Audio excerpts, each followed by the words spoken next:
وعلیکم السلام ورحمۃ اللہ۔ آپ کی پرزور اپیل کے اوپر میں نے یہ بیان سنا ہے اور میں اس نتیجے پر پہنچا ہوں پہلے بھی اور پھر آپ کو بتا رہا ہوں کہ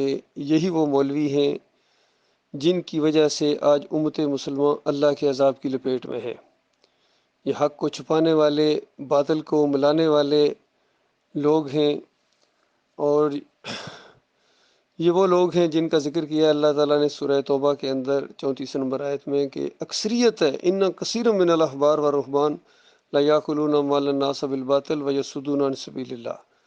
کہ اکثریت ہے ان کی لوگوں کا مال کھاتے ہیں باطل طریقے سے اور لوگوں کو اللہ کے راستے سے روکتے ہیں۔ یہی وہ لوگ ہیں جن کے بارے میں نبی علیہ السلام نے فرمایا تھا کہ ہر نبی کے حواری گزرے ہیں، ساتھی گزرے ہیں جو بالکل اسی طرح عمل کرتے تھے دین پر، لیکن بعد میں ایسے ناخلف پیدا ہوئے جنہوں نے دین کو بدلی کر دیا اور کہتے وہ تھے جو کرتے نہیں تھے اور کرتے وہ تھے جس کا حکم نہیں دیا گیا تھا۔ ان کے خلاف جو ہاتھ سے جہاد کرے گا وہ مومن، جو زبان کھولے گا وہ مومن، اور جو دل سے نفرت کرے گا، جو دل سے نفرت کرے گا ان سے، ان کی تعریفیں کرنا اور ان کو امام اور امیر ماننا تو بڑی دور کی بات ہے، جو دل سے نفرت کرے گا ان سے وہ مومن ہے آخری درجے کا، اور اس کے بعد رائی کے دانے کے برابر ایمان نہیں ہے۔ تو یہ دیکھیے امت مسلمہ کو جو باہر رہا ہے، غیرت لا رہا ہے، یاد غیرت وہ تو ایمان کے ساتھ مشروط ہے، وہ تو ایمان خالص کے ساتھ ہوتی ہے۔ ان کی عقیدے کے اندر خرابی ہے، یہ چادریں چڑھانے والے، عرس اور میلے کرنے والے، یا علی مدد کی پکاریں لگانے والے، یا رسول مدد کی پکاریں لگانے والے، 11ویں بانٹنے والے، یہ کیک کاٹنے والے 12 ربیع الاول کا، یہ امام زامن باندھنے والے، یہ یا علی مدد کے پٹے باندھنے والے، مزاروں کے سامنے سجدے کرنے والے، یہ جمہوریت کے پرستار، یہ جائیں گے جہاد کرنے، اور جائیں گے بھی تو جہاد ان کا کون سا جہاد ہوگا؟ یہ تو جنت نہیں جا سکیں گے۔ جنت میں مخلص مومن جائیں گے، چاہے وہاں کے ہوں چاہے یہاں کے ہوں، چاہے جن کے اوپر بیت رہی ہے۔ اس سے پہلے دیکھو کشمیر میں کیا ہوا ہے اور ابھی کیا کچھ ہو رہا ہے، خود پاکستان میں یہ آزادی کے ٹائم کیا ہوا ہے، اور افغانستان میں کیا ہوا ہے، عراق میں کیا ہوا ہے، یوکرین میں کیا ہوا ہے، یہ سب کے ساتھ ہو کیا رہا ہے؟ آخر کبھی سوچا آپ نے؟ یہ اللہ کے عذاب کا کوڑا ہے جو رکنے کا نام ہی نہیں لے رہا ہے، اور سارے کے سارے جتنے بھی ہیں سارے اپنے آپ کو ابراہیم علیہ السلام کی اولاد ہونے پر فخر محسوس کرتے ہیں کہ ہم ان کے راستے کے اوپر ہیں۔ یہودیوں کو بھی یہی دعویٰ، عیسائیوں کا بھی یہی دعویٰ، ان مسلمانوں کا بھی یہی دعویٰ، سب کے یہی دعوے ہیں، بالکل اسی طرح جس طرح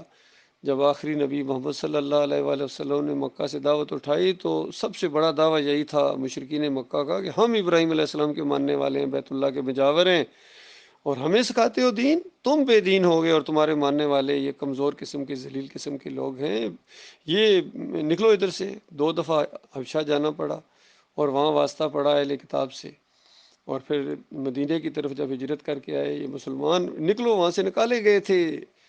اور یہاں آ کے اہل کتاب یہود و نصارہ سے واسطہ پڑا تو پتہ چلا کہ ان سے بڑے یہ اللہ کے دین کے دشمن ہیں۔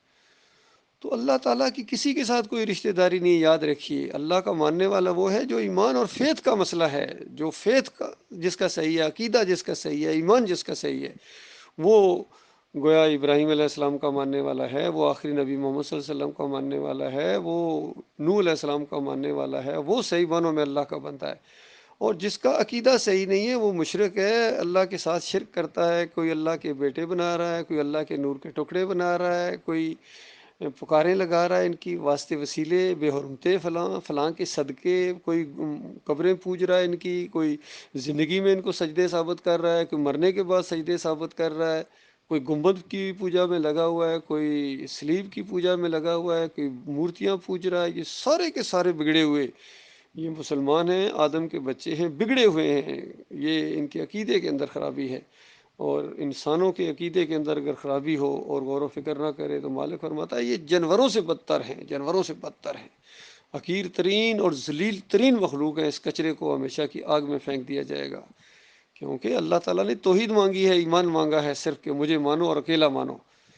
اور باقی اس طرح ماننا وَمَا يُؤْمِنُ أَكْثَرُهُم بِاللَّهِ إِلَّا وَهُم مُشْرِكُونَ، کہ اکثریت مانتی ہے اس طرح ساتھ ساتھ شرک بھی کرتے ہیں، ہوتے مشرک ہیں۔ اس وجہ سے اللہ کے بندو یہ زمین پر آگ برس رہی ہے، میزائل اور راکٹوں کی بارش ہو رہی ہے، اللہ کے عذاب میں ہے، للہ توبہ کرو، معافی مانگو، اور ان مولویوں اور فریبکاروں کی باتوں میں بالکل نہ ہو۔ یہ وہی بات ہے کہ جس نے آگ لگائی ہو وہی آگ آگ کے چور مچائے شور اور پھر جوش دکھائے۔ خالص فریب کاری ہے ان کی، پہچانو ان کو، لہٰذا ذرا برابر ان کی اس سے متاثر ہونے کی ضرورت نہیں۔ خود کچھ کرو، کچھ کر سکتے ہو تو اٹھو، اللہ کے دین کا نام لے کر اٹھو، توحید کی دعوت دو، رد شرک کرو، اس قافلے کے ساتھ ملو۔ یہ قافلہ جو اٹھا ہے توحید کا، ایمان خالص کا، اس دور کے اندر ڈاکٹر مسعود الدین عثمانی رحمۃ اللہ علیہ کے ذریعے جو ان کے ساتھی توحید کے، یہ اصل دین ہے۔ باقی کتنے آئے ہیں، کتنے چلے گئے، ساتھ چھوڑتے گئے، بہت کم ساتھی رہ گئے ہیں ڈاکٹر صاحب کے، لیکن ابھی موجود ہیں، دوبارہ منظم ہو گئے، اس دعوت کو پھیلا رہے ہیں۔ اس کا جو ساتھ دے گا وہ اللہ کے راستے میں ہے، اور اس سے جو ٹکرائے گا، مخالفت کرے گا، منہ کی کھائے گا اور کبھی کامیاب نہیں ہو سکتا ہے۔ اللہ تعالیٰ غور و فکر کرنے کی توفیق عطا فرمائے، مالک ہمیں مخلص اور باصلاحیت ساتھی عطا فرمائے، فہم و فراست والے، جوش اور جذبے والے، اور اللہ کے راستے میں آئیں اور پھر جم جائیں۔